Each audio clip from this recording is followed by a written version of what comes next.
Magandang umaga mga ate. So eto guys, ikukwento ko lang sa inyo kung paano ako nakasurvive dito sa bagong trabaho. Na akala ko dati ay hindi ako magtatagal.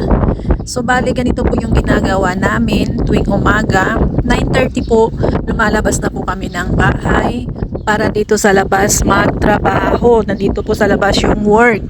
Bali sa loob lamang ang ginagawa po namin sa umaga ay linisan yung pinaka-office nila, tapos ipagluluto ng almusal yung boss namin at saka yung kapatid, at syempre almusal naming dalawa.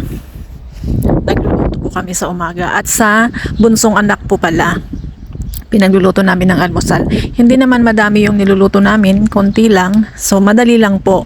Then 9:30 lalabas po kami. Syempre tapos na kaming kumain noon. At dyan, dito magwawalis kami ng pagkalawak-lawak na bakuran. Ito po yung aming ginagawa tuwing umaga. Yung kasama ko dun sa labas ng bahay. Labas na ito ng bahay, tapos may labas pa ulit syempre kasi nakabakod dun siya sa labas naman. After mong magwalis niya ng pagkalawak-lawak na bakuran, ay kung merong didiligan, kung kita mong kailangan ng diligan, magdidilig. So ganun po yung ginagawa namin tuwing umaga.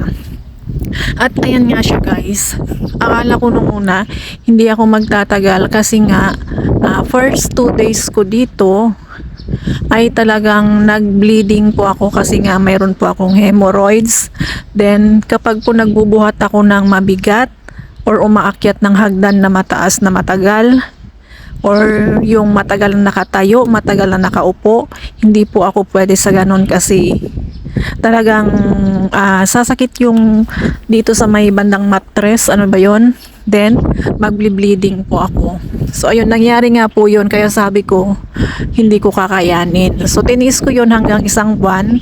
Tapos yun nga, habang tumatagal, nakukuha mo na yung diskarte ng trabaho. So nagiging okay naman na. At ayun, sa awa ng Diyos, dahil sa kasama ko dito, pinag-take niya ako ng kanyang iniinom na front row, yung glutathione at saka yung protect. So ayun nga, napansin ko, simula nung nag-take ako nun, hindi na ako nagble-bleeding kahit na nakatayo akong matagal, nakaupo or ano. Kahit umaakit kami sa hagdan araw-araw, kasi yung hagdan po namin hanggang 4th floor ay 80 steps ang kailangan mong anuhin bago ka makakyat sa 4th floor. So araw-araw po kami doon at ilang beses din po kami umaakyat sa isang araw. So ayun nga, doon ko napansin na umukay siya doon, kaya ayun, tinuloy-tuloy ko na ang pag-inom. At wag ka, free po yung binibigay niya noon kasi siya lang po yung meron. Tapos mayroon siyang extrang product kasi member siya. Ako nag-member din po ako pero hindi po under sa pangalan ko. So ayun, kumuha po ako sa kanya, utang. Ayun po, pinautang po niya yung product niya, kaya tinitake ko siya, tuloy-tuloy ko siyang tinitake. Ayun talaga, hindi na po nangyayari yung pag-bleeding. So ayun nga, nakatapos na ako ng 1 buwan dito. At talagang yung pinagdadasal ko na sana pumayag silang makabalik online ako, magtitinda ako. So ayun, kinausap nga namin yung boss naming babae. At ayun nga, pumayag naman siya na pwedeng mag-online. So ayun, humingi po ako ng day off na Saturday, Sunday. So ayun nga, napakabait naman po ng boss namin kasi pumayag po siya kasi kailangan ko po talagang mag-online kasi ang dami kong bayarin, kaya sa mga pinagkakaatrasuhan ko dyan, huwag po kayong magalit at gagawan po natin ng paraan kung paano tayo makakasurvive. So ayan guys, pumayag po siya talaga na mag-online, kaya makakapagbalik online tayo ngayon. Kailangan na lang natin ng puhunan ulit para makapag-online po tayo.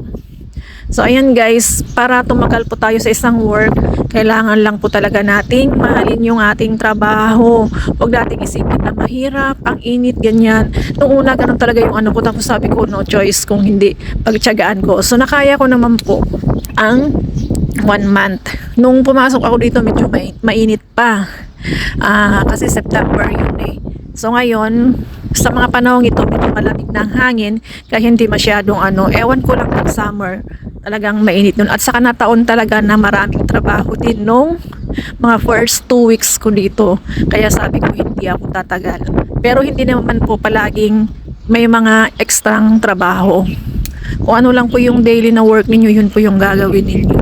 At ang maganda nga dito, wala ka ng alaga. Maglilinis ka lang ng kwarto ng laupan kapag pagtapos nilang mag-exercise sa gabi, kasi kailangan mong linisin yung kwarto dahil may mga tulo ng pawis, so kailangan talaga naming maglinis. So ayun guys, ganun lamang po yung ginagawa namin dito, at thankful po ako, nakasurvive po ako dito sa aking bagong trabaho. Hanggang sa muli, pasensya na po at medyo maingay dahil sa hangin.